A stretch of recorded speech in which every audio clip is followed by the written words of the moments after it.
Viewers ਫੇਰ ਦੁਆਰਾ ਤੁਹਾਡਾ ਸਵਾਗਤ ਹੈ ਪ੍ਰੋਗਰਾਮ ਸੱਚੋ ਸੱਚ ਵਿੱਚ। ਜੀ ਡਾਕਟਰ ਸਾਹਿਬ, ਹੁਣ ਸਾਡੇ ਦਰਸ਼ਕਾਂ ਨੂੰ ਦੱਸੋ ਅੱਜ ਦੇ ਦਿਨ ਦੀ ਕੀ ਇਤਿਹਾਸਕ ਅਹਿਮੀਅਤ ਹੈ? ਸਿੱਖ ਇਤਿਹਾਸ ਦੇ ਹਵਾਲੇ ਨਾਲ 1699 ਚ ਅੱਜ ਦੇ ਦਿਨ ਭੰਗਾਣੀ ਦਾ ਯੁੱਧ 10ਵੇਂ ਪਾਤਸ਼ਾਹ ਨੇ ਲੜਿਆ, ਜਿੱਤਿਆ ਜੀ। ਔਰ ਫਿਰ ਫਰਮਾਇਆ ਜੀਤ ਭਈ ਮੇਰੀ ਕਿਰਪਾ ਕਾਲ ਕੇਰੀ। ਨਿਰੰਕਾਰ ਨੂੰ ਜਿਹੜਾ ਉਹ ਸਾਰਾ ਉਸ ਦਾ ਮਾਣ ਦਿੱਤਾ ਜੀ। 1837 ਵਿੱਚ ਅੱਜ ਦੇ ਦਿਨ ਸਿੱਖ ਜਰਨੈਲ ਸਰ ਹਰੀ ਸਿੰਘ ਨਲੂਆ ਜਮਰੌਦ ਦੀ ਜੰਗ ਵਿੱਚ ਸ਼ਹੀਦ ਹੋਏ ਜੀ। ਉਹ ਇੱਕ ਬੜੇ ਬਹਾਦਰ ਜਰਨੈਲ ਸੀ ਔਰ ਅੱਜ ਵੀ ਉਹਨਾਂ ਨੂੰ ਸਿੱਖ ਕੌਮ ਇੱਕ ਨਾਇਕ ਦੇ ਤੌਰ ਤੇ ਯਾਦ ਕਰਦੀ ਹੈ ਜੀ। 1986 ਦੇ ਵਿੱਚ ਅੱਜ ਦੇ ਦਿਨ 29 ਅਪ੍ਰੈਲ ਨੂੰ ਖਾਲਿਸਤਾਨ ਦੀ ਡੈਕਲੇਰੇਸ਼ਨ ਹੋਈ ਔਰ 30 ਅਪ੍ਰੈਲ ਨੂੰ ਬਰਨਾਲੇ ਨੇ ਕਮਾਂਡੋ ਜਿਹੜੇ ਨੇ ਉਹ ਹਰਮੰਦਰ ਸਾਹਿਬ 'ਚ ਭੇਜੇ। ਬਲੈਕ ਥੰਡਰ 1 ਜਿਹਨੂੰ ਕਹਿੰਦੇ ਨੇ। ਬਹੁਤ ਸਾਰੇ ਅਖੰਡ ਪਾਠ ਖੰਡਤ ਹੋਏ, ਕੁਝ ਸਿੱਖ ਸ਼ਹੀਦ ਹੋਏ ਔਰ ਦਰਬਾਰ ਸਾਹਿਬ ਦਾ ਅਪਮਾਨ ਕੀਤਾ ਗਿਆ। ਵਰਲਡ ਹਿਸਟਰੀ ਦੇ ਹਵਾਲੇ ਨਾਲ ਐਂਪਰਰ ਗੈਲੇਰੀਅਸ ਨੇ ਜਿਹੜਾ ਰੋਮਨ ਐਮਪਾਇਰ ਦਾ ਬਾਦਸ਼ਾਹ ਸੀ, ਉਹ ਈਸਾਈ ਧਰਮ ਨੂੰ ਉਹਨੇ ਮਾਨਤਾ ਦਿੱਤੀ ਜੀ। 1492 ਚ ਇਨਕੁਇਜ਼ੀਸ਼ਨ ਸਪੇਨ ਦੇ ਵਿੱਚ ਹੋਈ ਮੁਸਲਮਾਨਾਂ ਨੂੰ, ਯਹੂਦੀਆਂ ਨੂੰ ਉੱਥੋਂ ਬਾਹਰ ਕੱਢਿਆ ਗਿਆ। 1563 ਦੇ ਵਿੱਚ ਜਿਊਜ਼ ਨੂੰ ਫਰਾਂਸ ਚੋਂ ਕਿੰਗ ਚਾਰਲਸ ਦੂਸਰੇ ਨੇ ਅੱਜ ਦੇ ਦਿਨ ਬਾਹਰ ਨਿਕਲਣ ਦਾ ਹੁਕਮ ਸੁਣਾਇਆ ਜੀ। ਜਾਰਜ ਵਾਸ਼ਿੰਗਟਨ ਪਹਿਲੇ ਅਮਰੀਕਨ ਪ੍ਰੈਜ਼ੀਡੈਂਟ ਜਿਹੜੇ ਨੇ 1799 ਦੇ ਵਿੱਚ ਉਹਨਾਂ ਦੀ ਇਨੋਗ੍ਰੇਸ਼ਨ ਅੱਜ ਦੇ ਦਿਨ ਹੋਈ ਜੀ। 1803 ਦੇ ਵਿੱਚ $15 ਮਿਲੀਅਨ ਦੇ ਵਿੱਚ ਲੁਈਜ਼ੀਆਨਾ ਸਟੇਟ ਫਰਾਂਸ ਨੇ ਅਮਰੀਕਾ ਨੂੰ ਵੇਚੀ। 1808 ਦੇ ਵਿੱਚ ਪਹਿਲਾ ਟਾਈਪਰਾਈਟਰ ਜਿਹੜਾ ਹੈ ਉਹ ਇਜਾਦ ਹੋਇਆ, ਮਿਸਟਰ ਹੈਲੀਅਨ ਨੇ ਕੀਤਾ, ਇੱਕ ਇਟਾਲੀਅਨ ਜੀ। 1888 ਦੇ ਵਿੱਚ ਇੰਨੇ ਔਲੇ ਪਏ ਯੂਪੀ ਦੇ ਮੁਰਾਦਾਬਾਦ ਸ਼ਹਿਰ ਦੇ ਵਿੱਚ ਕਿ 250 ਬੰਦੇ ਔਲਿਆਂ ਦੇ ਨਾਲ ਹੀ ਮਰ ਗਏ ਜੀ। 1900 ਦੇ ਵਿੱਚ ਯੂਐਸ ਨੇ ਹਵਾਈ ਨੂੰ ਜਿਹੜਾ ਹੈ ਉਹ ਅਮਰੀਕਾ ਦਾ ਹਿੱਸਾ ਬਣਾਇਆ। 1911 ਚ ਪੁਰਤਗਾਲ ਨੇ ਔਰਤਾਂ ਨੂੰ ਵੋਟ ਦਾ ਹੱਕ ਦਿੱਤਾ। 1945 ਚ ਹਿਟਲਰ ਨੇ ਇੱਕ ਬੰਕਰ ਦੇ ਵਿੱਚ ਆਤਮਘਾਤ ਕੀਤਾ ਕਿਉਂਕਿ ਉਹਦਾ ਸਾਰਾ ਦੁਨੀਆ ਫਤਿਹ ਕਰਨ ਦਾ ਨਕਸ਼ਾ ਤਾਂ ਦੂਰ, ਉਹਦਾ ਆਪਣਾ ਜਰਮਨ ਵੀ ਜਿਹੜਾ ਮੁਕੰਮਲ ਤਬਾਹ ਹੋ ਗਿਆ। ਜੀ ਡਾਕਟਰ ਸਾਹਿਬ, ਤੁਹਾਡਾ ਬਹੁਤ ਬਹੁਤ ਸ਼ੁਕਰੀਆ। ਸਾਡਾ ਅੱਜ ਦਾ ਪਹਿਲਾ ਸਵਾਲ ਹੈ, ਨਿਊਯਾਰਕ ਦੀ ਅਦਾਲਤ ਨੇ ਕਾਂਗਰਸ ਪਾਰਟੀ ਦੇ ਖਿਲਾਫ ਨਵੰਬਰ 84 ਦੀ ਸਿੱਖ ਨਸਲਕੁਸ਼ੀ ਨੂੰ ਲੈ ਕੇ ਕੀਤਾ ਗਿਆ ਮੁਕੱਦਮਾ ਖਾਰਜ ਕਰ ਦਿੱਤਾ ਹੈ। ਡਾਕਟਰ ਸਾਹਿਬ, ਕੀ ਹੈ ਮਸਲਾ? ਦੇਖੋ, ਇਹ ਗੱਲ ਇੰਡੀਅਨ ਮੀਡੀਆ ਨੇ ਇਹਨੂੰ ਹੋਰ ਰੰਗਤ ਦੇ ਕੇ ਪੇਸ਼ ਕੀਤਾ ਹੈ।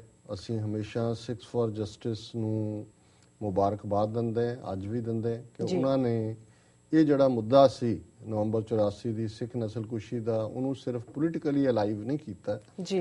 ਲੀਗਲ ਪ੍ਰੋਸੈਸ ਦੇ ਵਿੱਚ ਉਹ ਕਮਲਨਾਥ ਹੋਏ, ਉਹ ਜਗਦੀਸ਼ ਟਾਈਟਲਰ ਹੋਏ, ਉਹ ਸੋਨੀਆ ਗਾਂਧੀ ਹੋਏ, ਮਨਮੋਹਨ ਸਿੰਘ ਹੋਏ, ਉਹਨਾਂ ਸਾਰਿਆਂ ਨੂੰ ਹੀ ਵਾਰੋ ਵਾਰੀ ਇਸ ਮੁਲਕ ਦੇ ਵਿੱਚ ਸੰਮਣ ਵੀ ਸਰਵ ਹੋਏ, ਟ੍ਰਾਇਲ ਵੀ ਚੱਲਿਆ, ਕਮਲਨਾਥ ਦਾ ਕੇਸ ਅਜੇ ਵੀ ਚੱਲ ਰਿਹਾ। ਸੋ ਜਿਹੜਾ ਸੋਨੀਆ ਗਾਂਧੀ ਦੇ ਖਿਲਾਫ ਕੇਸ ਸੀ, ਜਦੋਂ ਨਿਊਯਾਰਕ ਚੋਂ ਆਈ, ਪਹਿਲਾਂ ਤਾਂ ਉਹਨਾਂ ਨੇ ਡਿਨਾਈ ਕਰਤਾ ਜੀ ਮਿਲਿਆ ਹੀ ਨਹੀਂ ਸੰਮਣ। ਜਦੋਂ ਮੰਗਿਆ ਜੱਜ ਨੇ ਕਿ ਦਿਖਾਓ ਪਾਸਪੋਰਟ ਲਿਆਓ ਕਿੱਥੇ, ਔਰ ਫਿਰ ਇਹਨਾਂ ਨੇ ਕਿਹਾ ਜੀ ਨਹੀਂ, ਉਹ ਸਿਕਿਉਰਿਟੀ ਰੀਜ਼ਨਸ ਕਰਕੇ ਅਸੀਂ ਦੇ ਨਹੀਂ ਸਕਦੇ ਜੀ। ਔਰ ਜ਼ਾਹਰ ਹੈ ਵੀ ਉਹਨਾਂ ਦੇ ਵਕੀਲ ਰਵੀ ਬਤਰਾ ਨੇ ਪੋਜੀਸ਼ਨ ਇੱਕਦਮ ਦੂਸਰੀ ਲਈ ਕਿ ਜੀ ਇਹ ਅਮਰੀਕਾ ਇੰਟਰਵੀਨ ਹੀ ਨਹੀਂ ਕਰ ਸਕਦਾ ਜਾਂ ਦੂਜਾ ਨਹੀਂ ਕਰ ਸਕਦਾ ਜੀ। ਸੋ ਜਦੋਂ ਤੁਸੀਂ ਹੁਣ ਜਿਵੇਂ ਮੀਡੀਆ ਨੇ ਖਬਰ ਦਿੱਤੀ ਹੈ ਕਿ ਜਿਵੇਂ ਪਲੇਨਲੀ ਉਹਨੂੰ ਡਿਸਮਿਸ ਕਰਤਾ ਕੇਸ ਨੂੰ, ਗੱਲ ਇਵੇਂ ਨਹੀਂ ਹੁੰਦੀ। ਜਦੋਂ ਜਜਮੈਂਟਸ ਲਿਖੀਆਂ ਜਾਂਦੀਆਂ ਨੇ ਉੱਥੇ ਟੈਕਨੀਕਲ ਗਰਾਊਂਡ ਵੀ ਹੁੰਦੀ ਹੈ ਕਿ ਕਿਹਦੇ ਤੇ ਕੇਸ ਬਿਲਟ ਹੋਇਆ ਹੈ।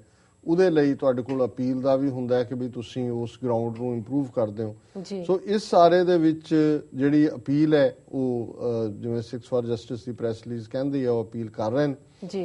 ਔਰ ਉਹਦੇ ਚ ਉਹਨਾਂ ਨੇ ਸਗੋਂ ਜੱਜ ਦੀ ਜਦੋਂ ਜਜਮੈਂਟ ਤੁਸੀਂ ਧਿਆਨ ਨਾਲ ਦੇਖਦੇ ਹੋ ਤਾਂ ਉਹਨੇ ਗਰਾਊਂਡ ਛੱਡੀ ਹੈ ਕਿ ਵੀ ਕਾਰਪੋਰੇਟ ਐਂਟੀਟੀ ਹੈ ਇੰਡੀਅਨ ਕਾਂਗਰਸ, ਔਰ ਉਹਦੇ ਥੱਲੇ ਏਲੀਅਨ ਟਾਰਟਸ ਐਕਟ ਦੇ ਥੱਲੇ ਕੇਸ ਹੋ ਸਕਦਾ ਹੈ, ਜਾਂ ਦੂਸਰਾ ਤੁਸੀਂ ਆਪਣੇ ਬੋਨਾਫਾਈਡ ਪ੍ਰੂਵ ਕਰੋ ਜਿਹੜੇ ਕਿ ਆਲਰੇਡੀ ਕੋਈ ਬਹੁਤੇ ਔਖੇ ਨਹੀਂ ਨੇ ਕਿ ਵੀ ਉਹ ਪ੍ਰੂਵ ਨਹੀਂ ਹੋਏ। ਸੋ ਅਸੀਂ ਸਮਝਦੇ ਹਾਂ ਵੀ ਕਾਂਗਰਸ ਇਹ ਤਾਂ ਕਲੇਮ ਕਰ ਸਕਦੀ ਹੈ ਕਿ ਉਹਨਾਂ ਨੂੰ ਇਹਦੇ ਚੋਂ ਰਾਹਤ ਮਿਲੀ ਹੈ, ਔਰ ਜੇ ਸ਼ਾਇਦ ਪਹਿਲਾਂ ਮਿਲਦੀ ਤਾਂ ਚੋਣਾਂ 'ਚ ਵੀ ਫਾਇਦਾ ਲੈਂਦੇ, ਪਰ ਕਹਾਣੀ ਖਤਮ ਨਹੀਂ ਹੋਈ, ਇਹ ਅਪੀਲ 'ਚ ਵੀ ਜਾਏਗਾ ਔਰ ਅਜੇ ਬਾਕੀ ਕੇਸ ਚੱਲ ਰਹੇ ਨੇ। ਸੋ ਇਹ ਕੋਈ ਪ੍ਰੈਸੀਡੈਂਟ ਸੈਟਿੰਗ ਕੇਸ ਨਹੀਂ ਹੈ। ਜੱਜ ਨੇ ਜਿੰਨੀ ਕੁ ਐਵੀਡੈਂਸ ਉਹਦੇ ਸਾਹਮਣੇ ਆਈ ਉਹਦੇ ਬੇਸਡ ਉਹਨੇ ਇਹ ਫੈਸਲਾ ਦਿੱਤਾ। ਸੋ ਅਸੀਂ ਸਮਝਦੇ ਹਾਂ ਵੀ ਸਿੱਖਸ ਫਾਰ ਜਸਟਿਸ ਪੂਰੀ ਦ੍ਰਿੜਤਾ ਦੇ ਨਾਲ ਉਹਨਾਂ ਨੇ ਲੀਗਲ ਕੋਰਸ ਲਿਆ ਔਰ ਉਹਨਾਂ ਨੂੰ ਭਾਂਜੜ ਪਾਈ ਹੋਈ ਹੈ, ਔਰ ਅਲਟੀਮੇਟਲੀ ਇਨ ਦਾ ਐਂਡ ਇਹ ਜਵਾਬਦੇਹ ਹੋਣਗੇ। ਕਿੰਨੀਆਂ ਕੁ ਅਦਾਲਤਾਂ ਤੋਂ ਬਚਣਗੇ, ਕਿੰਨੀਆਂ ਕੁ ਥਾਵਾਂ ਤੇ ਇਹਨਾਂ 'ਚ ਤਾਂ ਇੰਨੇ ਕੁ ਨੇਰ ਘੱਟੋ ਘੱਟਾਂ 'ਚੋਂ ਬਹੁਤ ਸਾਰਿਆਂ ਦਾ ਅਮਰੀਕਾ ਆਉਣਾ ਬੰਦ ਹੋ ਗਿਆ ਕਿ ਉਹਨਾਂ ਨੂੰ ਹੁੰਦਾ ਵੀ ਜਾਂਦਿਆਂ ਸਾਨੂੰ ਸੰਮਣ ਫੜਾ ਦੇਣੇ ਨੇ। ਸੋ ਅਸੀਂ ਸਮਝਦੇ ਹਾਂ ਵੀ ਇਹਦੀ ਅਗਲੀ ਲੀਗਲ ਪ੍ਰੋਸੈਸ ਹੈ ਔਰ ਜਿਸ ਤਰੀਕੇ ਨਾਲ ਇੰਡੀਅਨ ਮੀਡੀਆ ਨੇ ਇਹਨੂੰ ਇੰਟਰਪ੍ਰੀਟ ਕੀਤਾ ਹੈ, ਗੱਲ ਇਵੇਂ ਨਹੀਂ ਹੈ। ਔਰ ਅਸੀਂ ਕੋਸ਼ਿਸ਼ ਕਰਾਂਗੇ ਆਉਣ ਵਾਲੇ ਦਿਨਾਂ 'ਚ ਸਿਕਸ ਫਾਰ ਜਸਟਿਸ ਤੇ ਗੁਰਪਤਵੰਤ ਸਿੰਘ ਪੰਨੂ ਹੋਰਾਂ ਦੇ ਨਾਲ TV 84 ਨਿਊਜ਼ ਸਪੈਸ਼ਲ ਇੰਟਰਵਿਊ, ਤਾਂ ਕਿ ਜਿਹੜੀਆਂ ਉਹਦੀਆਂ ਲੀਗਲ ਫਾਈਨੈਸਿਸ ਨੇ, ਮੈਂ ਜਜਮੈਂਟ ਤਾਂ ਕੱਢ ਲਈ ਸੀ ਮੀਡੀਆ ਤੋਂ ਇਲਾਵਾ ਵੀ, ਪਰ ਹੁਣ ਇੱਕ ਸਮੇਂ ਦੀ ਸੀਮਾ ਕਰਕੇ ਮੈਂ ਇਹਨੂੰ ਫਰਦਰ ਇੰਟਰਪ੍ਰੀਟ ਨਹੀਂ ਕਰਦਾ। ਅਸੀਂ ਉਹਨਾਂ ਤੋਂ ਹੀ ਸੁਣਾਂਗੇ ਕਿ ਇਸ ਦੀਆਂ ਕੀ ਇੰਪਲੀਕੇਸ਼ਨਸ ਨੇ ਲੌਂਗ ਟਰਮ। ਜੀ ਡਾਕਟਰ ਸਾਹਿਬ, ਪ੍ਰੋਗਰਾਮ ਦੇ ਅੰਤ ਵਿੱਚ ਸਾਡੇ ਦਰਸ਼ਕਾਂ ਨੂੰ ਦੱਸੋ ਅੱਜ ਦਾ ਵਿਚਾਰ। ਸਮੇਂ ਦੀ ਸੀਮਾ ਨੇ ਸਾਨੂੰ ਫੇਰ ਰਿਸਟ੍ਰੇਨ ਕੀਤਾ ਹੈ। ਅਸੀਂ ਭਾਈ ਨੰਦ ਲਾਲ ਜੀ ਦੀ ਗਜ਼ਲ, ਜਿਹੜੀ ਕਿ ਹਫਤੇ ਦੀ ਸਾਡੀ ਥਾਟ ਫॉर ਟੁਡੇ ਦਾ ਇੱਕ ਹਿੱਸਾ ਹੁੰਦਾ ਹੈ, ਉਸ ਨੂੰ ਫਿਰ ਪਾਸੇ ਰੱਖਦੇ ਹਾਂ, ਕਿਉਂਕਿ ਉਹਦੇ 'ਚ ਮੇਰਾ ਹਮੇਸ਼ਾ ਹੁੰਦਾ ਹੈ ਵੀ ਫਾਰਸੀ ਦਾ ਮੂਲ ਪਾਠ ਵੀ ਔਰ ਉਹਦੇ ਨਾਲ ਜਿਹੜਾ ਪੰਜਾਬੀ ਅਨੁਵਾਦ ਵੀ ਅਸੀਂ ਕੱਲ ਸ਼ੇਅਰ ਕਰਾਂਗੇ। ਔਰ ਅੱਜ ਕਿਉਂਕਿ ਗੁਰਬਾਣੀ ਨਾਲ ਸੰਬੰਧਿਤ ਵਿਸ਼ਾ ਹੀ ਜਿਹੜਾ ਉਹ ਚੱਲਿਆ, ਤੇ ਮੈਂ ਸਿਰਫ ਇਹੀ ਜਿਹੜੀ ਵਿਚਾਰ ਦੇ ਤੌਰ ਤੇ ਕਹਾਂਗਾ ਕਿ ਵੀ ਸਾਡੇ ਲਈ ਜਦੋਂ ਅਸੀਂ ਬਾਣੀ ਨੂੰ ਪੜ੍ਹਦੇ ਹਾਂ, ਬਾਣੀ ਨੂੰ ਸੁਣਦੇ ਹਾਂ, ਬਾਣੀ ਦੀ ਵਿਚਾਰ ਕਰੀਏ ਜ਼ਰੂਰ। ਔਰ ਜਿਹੜਾ ਸਾਡਾ ਫਲਸਫਾ ਹੈ, ਜਿਹੜਾ ਕਿ ਗੁਰੂ ਸਾਹਿਬਾਨ ਨੇ ਇੱਕ ਬੜਾ ਨਵੇਕਲਾ ਫਲਸਫਾ ਉਸ ਧਰਤੀ ਤੇ ਰੱਖਿਆ, ਕੁੱਲ ਮਨੁੱਖਤਾ ਦੇ ਲਈ ਹੈ, ਉਸ ਦੀ ਰੋਸ਼ਨੀ ਦੇ ਵਿੱਚ ਆਪਣੀ ਜੀਵਨ ਜਾਂਚ ਨੂੰ ਅਪਣਾਈਏ। ਸਾਡੇ ਸਾਹਮਣੇ ਇਹੀ ਆਦਰਸ਼ ਹੋਏ, ਬਾਣੀ ਗੁਰੂ ਹੈ ਬਾਣੀ, ਵਿੱਚ ਬਾਣੀ ਅੰਮ੍ਰਿਤ ਸਾਰੇ, ਗੁਰ ਬਾਣੀ ਕਹਿ ਸੇਵਕ ਜਨ ਮਾਨੈ, ਪ੍ਰਤੱਖ ਗੁਰੂ ਨਿਸਤਾਰੇ। ਕਿ ਬਾਣੀ ਸਾਡੇ ਲਈ ਗੁਰੂ ਹੈ। ਗੁਰੂ ਉਹ ਹੁੰਦਾ ਹੈ ਜਿਹੜਾ ਤੁਹਾਨੂੰ ਜੀਵਨ ਦਾ ਰਸਤਾ ਦੱਸਦਾ ਹੈ। ਸੰਸਕ੍ਰਿਤ ਦਾ ਗ੍ਰੀ ਸ਼ਬਦ ਚੋਂ ਬਣਿਆ ਹੈ, ਜਿਹਦਾ ਮਤਲਬ ਹੈ ਖਾ ਜਾਣ ਵਾਲਾ, ਡਾਰਕਨੈਸ, ਜਿਹਨੂੰ ਅਸੀਂ ਅਮਰੀਕਨ ਕਹਿਣਾ ਹੋਏ ਲੈਂਗੁਏਜ ਤਾਂ ਇਹ ਹੈ ਕਿ ਡਾਰਕਨੈਸ ਬਸਟਰ, ਜਿਹੜਾ ਹਨੇਰੇ ਨੂੰ ਖਾ ਜਾਏ। ਸੋ ਜਿਹੜੀ ਬਾਣੀ ਹੈ ਗੁਰੂ ਦਾ, ਬੇਸ਼ੱਕ 10ਵੇਂ ਪਾਤਸ਼ਾਹ ਨੇ ਗੁਰੂ ਗ੍ਰੰਥ ਸਾਹਿਬ ਜੀ ਨੂੰ ਗੁਰਤਾ ਦਿੱਤੀ, ਔਰ ਅਸੀਂ ਸਭ ਸਿੱਖਣ ਕੋ ਹੁਕਮ ਹੈ ਗੁਰੂ ਮਾਨਿਓ ਗ੍ਰੰਥ, ਪਰ ਉਸ ਤੋਂ ਪਹਿਲਾਂ ਹੀ ਅਸੀਂ ਦੇਖਦੇ ਹਾਂ ਕਿ ਗੁਰੂ ਨਾਨਕ ਸਾਹਿਬ ਨੇ ਫਰਮਾਇਆ ਧੁਰ ਕੀ ਬਾਣੀ ਆਈ, ਤਿੰਨ ਸਗਲੀ ਚਿੰਤ ਮਿਟਾਈ, ਕਿ ਧੁਰ ਦੀ ਬਾਣੀ ਹੈ। ਹਾਂ ਆਪੋ ਬੋਲ ਨਾ ਜਾਣਦਾ, ਮੈਂ ਕਿਹਾ ਸਭ ਹੁਕਮਾਓ ਜੀ, ਧੁਰ ਦੀ ਬਾਣੀ ਹੈ। ਔਰ ਇਹ ਸਾਰੀਆਂ ਚਿੰਤਾਵਾਂ ਦੂਰ ਕਰਨ ਵਾਲੀ ਹੈ ਬਾਣੀ। ਗੁਰੂ ਹੈ ਬਾਣੀ, ਵਿੱਚ ਬਾਣੀ ਅੰਮ੍ਰਿਤ ਸਾਰੇ। ਹੁਣ ਅੰਮ੍ਰਿਤ ਕੀ ਹੈ? ਮ੍ਰਿਤ ਮੌਤ ਨੂੰ ਕਹਿੰਦੇ ਨੇ, ਅੰਮ੍ਰਿਤ ਜਿਹੜਾ ਮੌਤ ਤੋਂ ਸਾਨੂੰ ਸੁਰਖਰੂ ਕਰ ਦਿੰਦਾ। ਇਹ ਤਾਂ ਨਹੀਂ ਹੈ ਵੀ ਫਿਜ਼ੀਕਲ ਮੌਤ ਨਹੀਂ ਹੁੰਦੀ, ਉਹ ਤਾਂ ਜੋ ਆਇਆ ਸੋ ਚੱਲ ਸੀ, ਸਭ ਕੋਈ ਆਈ ਬਾਰੀ ਹੈ, ਪਰ ਮੌਤ ਦਾ ਡਰ ਨਿਕਲ ਜਾਂਦਾ ਹੈ। ਔਰ ਜਿਹਨੂੰ ਜੀਵਨ ਜਾਂਚ ਆ ਗਈ, ਜਿਹਨੂੰ ਬਾਣੀ ਦਾ ਸਹਾਰਾ ਮਿਲ ਗਿਆ, ਉਹਨੂੰ ਕਿਹੜੀ ਮੌਤ ਡਰਾ ਸਕਦੀ ਹੈ? ਨਾ ਤੱਤੀਆਂ ਤਵੀਆਂ ਡਰਾ ਸਕੀਆਂ, ਨਾ ਬੰਦ ਕਟਾ ਕੇ, ਨਾ ਖੋਪਰੀਆਂ ਲੋਹਾ ਕੇ, ਨਾ ਚਰਖੜੀਆਂ ਤੇ ਚੜ੍ਹ ਕੇ, ਨਾ ਫਾਂਸੀਆਂ ਦੇ ਫੰਦੇ, ਨਾ ਇੰਟੈਰੋਗੇਸ਼ਨ ਸੈਂਟਰਾਂ ਦੇ ਟਾਰਚਰ। ਕਿਹੜੀ ਚੀਜ਼ ਗੁਰੂ ਨਾਨਕ ਦੇ ਸਿੱਖਾਂ ਨੂੰ ਡਰਾ ਸਕੀ ਹੈ 5.5 ਸਦੀਆਂ? ਇਸ ਲਈ ਕਿ ਉਸ ਦਾ ਆਧਾਰ ਬਾਣੀ ਹੈ, ਵਿੱਚ ਬਾਣੀ ਅੰਮ੍ਰਿਤ ਸਾਰੇ, ਗੁਰ ਬਾਣੀ ਕਹਿ। ਹੁਣ ਸ਼ਰਤ ਇਹ ਹੈ ਕਿ ਗੁਰੂ ਨੇ ਬਾਣੀ ਕਹਿਣੀ ਹੈ, ਔਰ ਗੁਰੂ ਆਪ ਨਹੀਂ ਕਹਿੰਦਾ ਹੋ ਆਪੋ ਬੋਲ ਨਾ ਜਾਣਦਾ, ਮੈਂ ਕਿਹਾ ਹੁਕਮ ਥੱਲੇ ਬਾਣੀ ਆ ਰਹੀ ਹੈ, ਬਾਣੀ ਨਾਜ਼ਲ ਹੋ ਰਹੀ ਹੈ।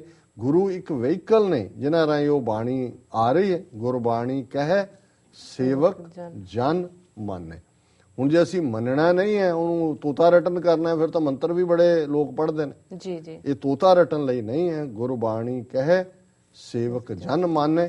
ਜੇ ਗੁਰੂ ਦੀ ਬਾਣੀ ਨੂੰ ਸੇਵਕ ਜਨ ਬਣ ਕੇ ਮੰਨੇਗਾ ਤੇ ਫਿਰ ਪ੍ਰਤੱਖ ਗੁਰੂ ਨਿਸਤਾਰੇ। ਫਿਰ ਗੁਰੂ ਜਾਗਤ ਜੋਤ ਨੇ, ਪ੍ਰਤੱਖ ਨੇ, ਨਿਸਤਾਰਾ ਹੁੰਦਾ ਹੈ ਕਿਸੇ ਚੀਜ਼ ਦਾ ਪਾਰ ਉਤਾਰਾ ਹੋ ਜਾਣਾ। ਫਿਰ ਇਹ ਲੋਕ ਸੁਖੀਏ ਪਰ ਲੋਕ ਸੁਹੇਲੇ, ਨਾਨਕ ਹਰ ਪ੍ਰਭ ਆਪੇ ਮੇਲੇ ਵਾਲੀ ਅਵਸਥਾ ਗੁਰੂ ਬਖਸ਼ਦੇ ਨੇ।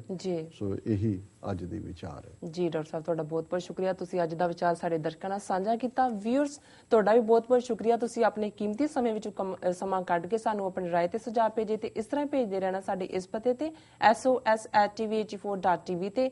ਅਸੀਂ ਆਪਣਾ ਪ੍ਰੋਗਰਾਮ ਲੈ ਕੇ ਫਿਰ ਤੁਹਾਡੇ ਰੂਬਰੂ ਹੋਵਾਂਗੇ। ਤਦ ਤੱਕ ਲਈ ਸਾਨੂੰ ਆਗਿਆ ਦਿਓ। ਵਾਹਿਗੁਰੂ ਜੀ ਕਾ ਖਾਲਸਾ, ਵਾਹਿਗੁਰੂ ਜੀ ਕੀ ਫਤਿਹ।